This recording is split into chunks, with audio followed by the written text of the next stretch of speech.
É disso que se trata, com Carlos Andreasa. Carlos Andreasa com a gente no estúdio hoje, dando ar da sua graça, nos agraciando com a sua presença. Tudo bom? Boa tarde.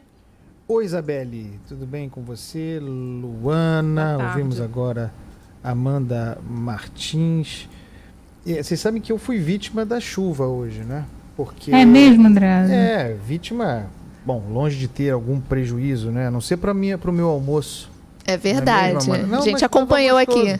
Tava gostoso. Eu almocei aqui um PF gostoso do Gaúcho aqui. É conhecido aqui da Band. Da Band. Mas os meus planos eram outros. Eu sairia daqui, queria de voltar mais tarde para gravar o Band Eleições. Hoje, terça-feira, vai ao ar na quinta-feira. Aproveito para fazer um merchanzinho.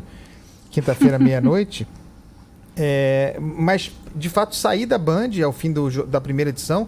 Fui até meu carro aqui no estacionamento, saí, dei uma volta no quarteirão e voltei, porque eu ia no caminho ouvindo o Marco Sadoc, que estava na Zona Sul, hein? Talvez muito afetada, mas menos afetada, e ele estava em Copacabana descrevendo a gravidade da situação que eu já vi aqui em Botafogo. Em Botafogo, especialmente traiçoeiro, né, para alagamento. Eu percebia que os bueiros estavam jorrando, entupidos. Voltei para a Band e aqui estou desde então, gravei o Band Eleições, enfim. Prejuízo nenhum, mas com os planos interrompidos, como muitos cariocas. E por que isso aconteceu? Nós ouvimos aí, na reportagem da Amanda, sempre muito precisa, que choveu uma barbaridade, né, Amanda? Um volume de chuva muito grande. Não é um volume de chuva normal. Eu não me lembro, faz tempo que não chove tanto assim, com tanta intensidade, num espaço dado de tempo, como aconteceu. E nessa época, né? E nessa época. Porém, eu acho que a gente precisa, no Rio de Janeiro, um dos problemas que nós temos aqui, é um problema brasileiro, mas especificamente do Rio de Janeiro, é a incapacidade de ler sinais, né? Eu sou o tarado do bueiro. Eu sou o sujeito... também é um hábito de quem faz programa local, né? Eu faço programa do Rio de Janeiro, a gente sabe qual é a fragilidade do Rio de Janeiro, quem anda observa. Pensando aqui na nossa pauta, na nossa agenda. Eu ando pelas ruas do Rio, em qualquer lugar que eu esteja olhando para os bueiros. Primeiro para ver se o bueiro está aberto, que é uma coisa que acontece no Rio de Janeiro, mas também para ver se o bueiro está cheio. Cheio de lixo, cheio de folha. Uma das funções da municipalidade, da prefeitura, e não é essa falta de cuidado não é exclusiva da gestão de Marcelo Crivella. Não vou politizar aqui. Mas o fato é que nós não fazemos o trabalho preventivo aqui, que minimizaria os problemas. A água vem, chove. O Rio de Janeiro tem uma topografia muito difícil. É uma cidade que tem muitas montanhas, tem uma topografia acidentada. A água corre, a água cria, gera mesmo emboscadas, né, nos cerca. Quantas vezes já me vi em situações desesperadoras, com a água vindo de todos os lugares, de repente sobe. É a interferência urbana numa cidade como o Rio de Janeiro, inclusive, especialmente no entorno da Lagoa Rodrigo de Freitas, mas serve também para Botafogo. Tem montanhas aqui, nós estamos aqui ao lado de uma região de topografia acidentada. Tem muita área de aterro, muitos rios, interferência nesses canais. A consequência disso é que, se nós não fizermos como cidade a preservação, se nós não nos anteciparmos às condições para as enchentes virão. Às vezes isso acontece com muito menos chuva, né? Às vezes acontece com a chuva concentrada em apenas um lugar, e às vezes acontece porque 2 ou 3 bueiros estrategicamente posicionados estão obstruídos e a água vem, né? Então, eu vi hoje com perplexidade, pessoal, vocês viram também as imagens da Rua Jardim Botânico, especialmente ali na altura do Jardim Botânico. Pois é, né, Andreasa? Essa questão também chama atenção porque a região passou por uma obra grande, né? Foram gastos milhões de reais ali na região. Aquela região, eu devo dizer que eu morei muito tempo ali, né? Na lagoa, daquele lado.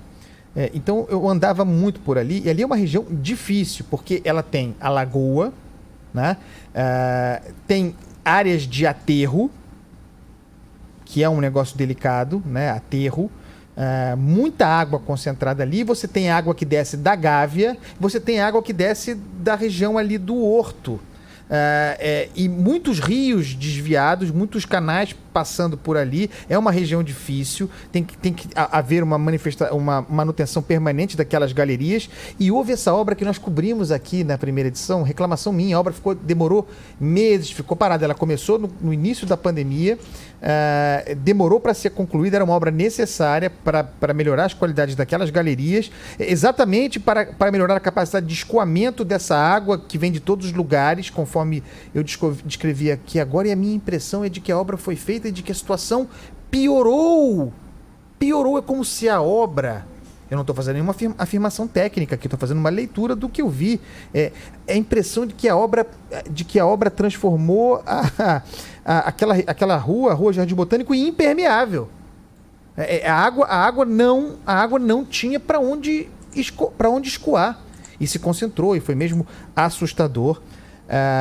A gente tem agora que fazer a gestão de danos, isso que eu queria falar aqui, sobre lições, sobre sinais, leitura de sinais.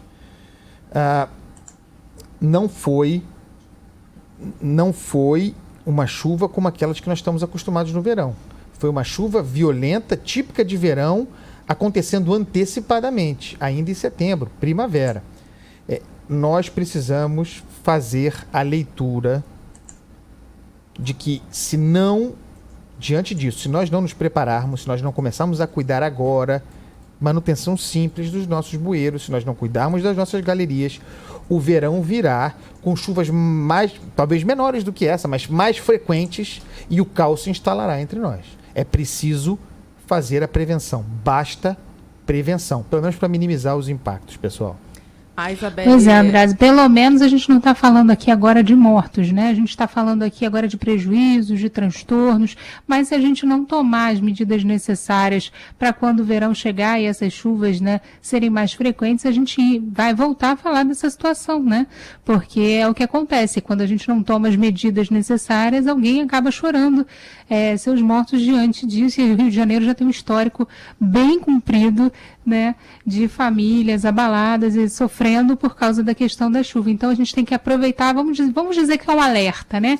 Esse alerta de que a nossa cidade não está preparada para receber esse volume de chuva e tentar fazer alguma coisa daqui até lá, né? Se nós pegarmos o orçamento municipal na ementa relativa a investimento de manutenção de galerias, limpeza de galerias, nós veremos que a execução não foi feita. Houve algum remanejamento de gasto não obrigatório, mas de toda maneira nós veremos sem dúvida nenhuma que não se investiu o necessário. Veio uma chuva forte, incontornavelmente forte mesmo, traria danos de qualquer maneira, isso sem falar das regiões, construções em encosta, morros, tudo isso muito dramático, as sirenes tocando, mas o trabalho mínimo não é feito. Se o trabalho mínimo não é feito, os impactos tendem a ser os máximos, que nós aprendamos. A Isabelle Andreasa conhece, se eu não me engano, né? Acho que a Isabelle conhece o Canadá, né? Conheço eu também a cidade de Toronto. Eu visitei o Canadá, mas eu visitei o Canadá na época do verão, que é mais frio do que o nosso inverno. A Isabelle acho que visitou o Canadá no período do inverno, que é o período mais crítico. E eu lembro que quando eu cheguei lá, a primeira mensagem que me passaram foi, a gente tem neve, a gente tem muita neve, mas a gente sabe o que fazer com a neve, a gente sabe trabalhar com a neve. E aqui parece que a gente ainda não sabe trabalhar com a chuva, né? Exatamente. Nós temos chuva, como no Canadá a neve, os canadenses sabem usar, inclusive economicamente, a neve, né, explorar economicamente, e nós não sabemos o que fazer com a chuva, sendo que chove aqui imensamente, nós não sabemos lidar com a chuva desde sempre. Então Mas é isso, Luana, é a diferença de investimento. Vá ver o volume de investimento preventivo, educativo no Canadá comparado ao Brasil. Afora, claro, a corrupção, né? Então, não tem, chove e é isso aí mesmo. Tá certo, Carlos Andreasa, obrigada aqui pela sua participação hoje, até amanhã, e de volta na rede da Band News FM e também nos nossos podcasts. Beijo, Andreasa. Beijo, pessoal. Bom trabalho. Comportem-se, hein?